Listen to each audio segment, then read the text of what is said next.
What's up, guys? This is Trevor Dixon with Pure Properties here, coming to you with a video about a little bit more in depth on how to actually get your business up and running in the construction field specifically.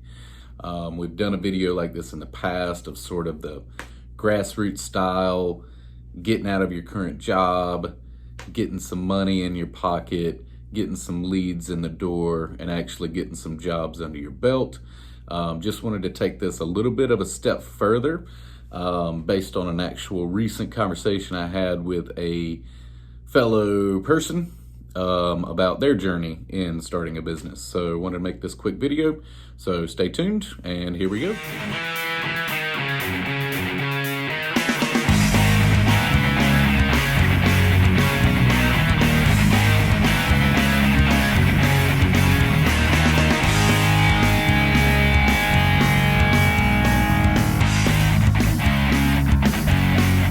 So I met with a guy a while ago that was really interested in starting a construction company, wanted to meet with me and get some ideas on how to actually make that happen. So we met, and this guy was obviously incredibly intelligent. He had already taken his exam and was prepared to have his general contractor's license, had a real estate license, and was also interested in building inspections. All great things. One thing that seemed to be a struggle was what I like to call analysis paralysis.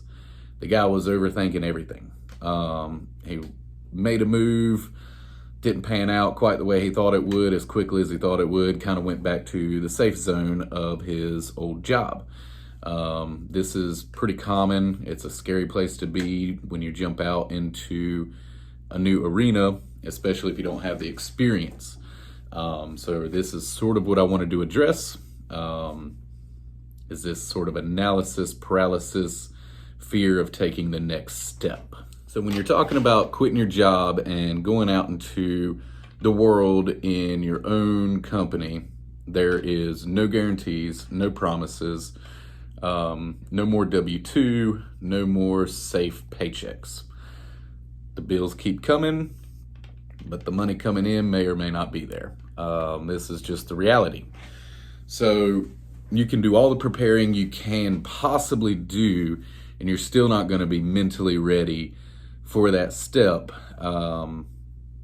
just because there's just no way to prepare yourself for it. There's no way to prepare yourself for that feeling of uncertainty, of that, for lack of a better way of saying it, just flat out fear. Fear of failure, fear of not being able to make the bills, So the way I like to put it is really, really, really, what is the worst thing that can happen? And actually think about this, write it down, and see what it is. Now, if your worst thing that can happen after you have written it down and looked at it is really not that bad, or it's something that you could recover from, then what are you waiting for? If your worst possible scenario is something that is just god-awful, you may have some things to consider, and you may have some different preparations to make.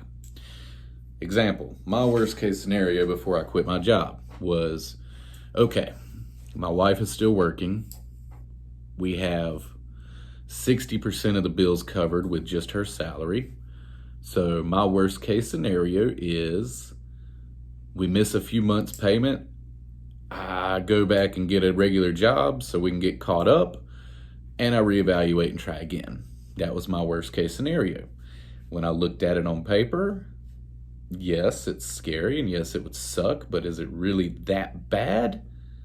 Not that much. So we took the jump, we took the risk.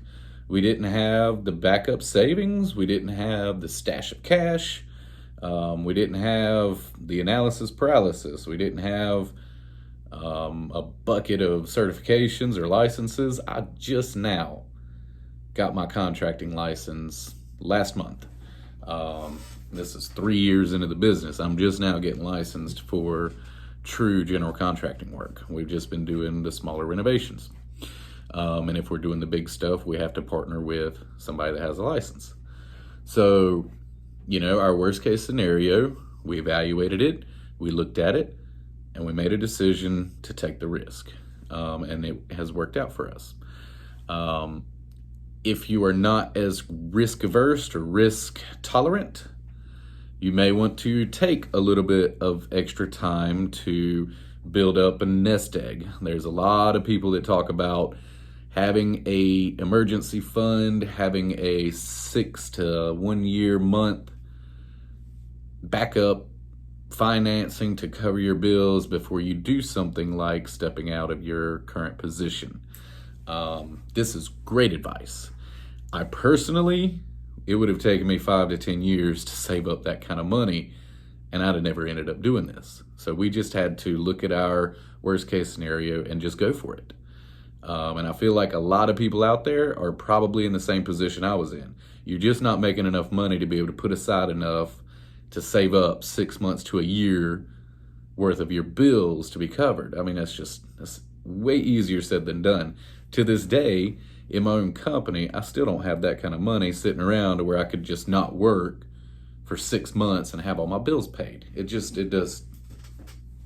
unreasonable. For those of you out there that can do this, please do this, because it is absolutely the more secure way to jump out into your own business without risking falling on your face, because that can definitely happen. So, these are just a couple of things that I've been stewing over and talking to different people about, especially people that haven't quite made the decision to quit, or maybe they quit their job and jumped right back into it because, dipped their toe in and it was just a little too spooky for them, so they went running back to their comfort zone. A comfort zone is a funny thing. Most people that are stuck in their comfort zone are really, really not happy with it. They know they want more, but it's comfortable. You get just enough money to get by, but you're not making enough to be, able to do the things you're really wanting to do. You don't have the freedom that you really want, but you have just enough time to where it's not that big a deal. It's comfortable, but you don't grow in comfort. You're not going to build a business in your comfort zone. You're not going to be able to achieve anything on your list of dreams staying comfortable. It's just not going to happen. So at some point, you've got to make a decision and be willing to get uncomfortable. And that's just the facts. So guys, I know this is sort of a short video, but I hope that you found some value in it. I hope it was helpful for somebody out there. If it was, definitely let us know. Reach out, give us a thumbs up, a like, a share. Reach out to us in the comment box. We're happy to talk to any of you about your business or, help in any way that we can. That's why I'm making these videos. I remember how helpful it was watching other people's videos when I was getting ready to make my decision and jump out into the big bad world without the steady paycheck. I know it's scary because I was there. There's nothing easy about it. It's not a light decision. It's not anything that should be taken lightly. So I found a lot of value in watching other people that have done it and learning from what they've experienced and their mistakes and their successes. So that's why I'm out here making these videos, whether they're awesome videos or not. We're just trying to get some content out there for y'all, hopefully to give y'all a little bit of encouragement. All of it's possible. You just have to, take the next steps. So guys, until next time, this is Trevor, out.